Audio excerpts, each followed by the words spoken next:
Dadaş ellerin ağrımasın. Sağ ol, mersi.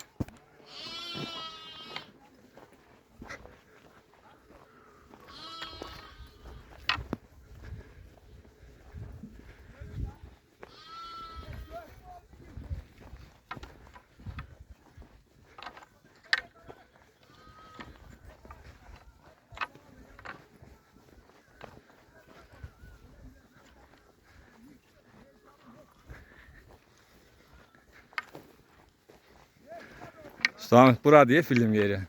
Asıl film yeri burada. Altızaçı kızıştırdık. Gönlüm isteyip koştu tutas. Film götürün.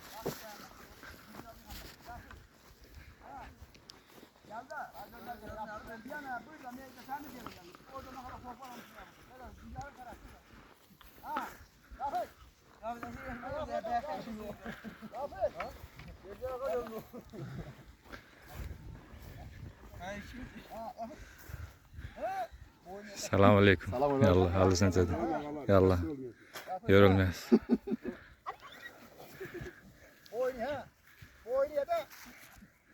Lan at dalından öyle. Mehmet, man götü dik götü, man dik götü diktik baha hele. Kahar, çık. Çıp patlasın! Hadi çırpanmadın. Boynu tabi, allarak boynadı. Şu yattala. Götü kışından çek derim, Emir Ali'dir. Sen o kadar tiryak çektin, Galyan oval eyledi, tiryak çektin. Boynu bedeli. At. Geç alttan dalına. Geçebilir be geçe. Bıkşımı yapışır yere. Dön. Ben mağanı sinek bileydim. Mağanı hiç açıktı, mağanı hep senden. Emir Ali goldan yıkılır. Aman Behter'in koştu tutayım. Sen Emir Ali, sen. Bir tane gol yakalarsan yıkılır sana. Aç dala. Bırak desen boynu kattı. Hatta kolun kahar dala böyle. Var o zaten. Boynu aşı dala. Ne bir şey almam bu konuda. Boynu kahar dala. Havuz kalası yerden vursana. Boynu kahar dala. Boynu kellesi kahar. Şimdi ne yapacağız? Ondan yapış ya. Hadi gol ya. Doğalıyla yapıyor. Lan bırak onu teyzem, bırak. Bırakma dinleme de. Bırak onu da o yıkım oldu. Dinleme, bırakma da. Teyzen yapışın ya. O iyi yenemez, teyzen yapışın. Gol. Yabancı da. Yapışın da ara arasında. Niye ağzına giriyor ne ya? Bakım karnı. Yapış.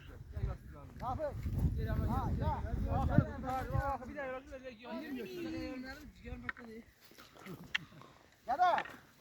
Eskiden yaptılar. Yapışın. Ya ne var? Dökün götür. Yapış. Hadi yapış.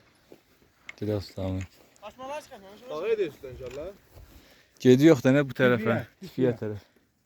Peki dağa edersin oradan gidiyorsun. Hemen gideceğim. Küçük yaptı Allah. Aha, alamamazı yıkıp sana. Küçük Ben yaptı de Allah. bırakmaya, tuttuğum yerde bırakma. Gördün Yes. yıkılacak sana, dedim bırakma. Aşı da hadi. Evet. Ne içem, sık.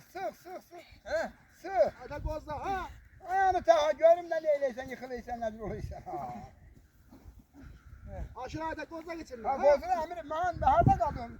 Hadi Ben gozla. varsa hep o çörekten yerim, yol molu yedin itirdin hamı. Hadi gozla. Gidiyor. Hep o çörekten. Ağay Zadöz'den. Çörekten. Haram olsun. Ha. Az kalıysan yıkılırsan. Altızaçı bunlar. Sıçtıysa saatte birbirinin insanı.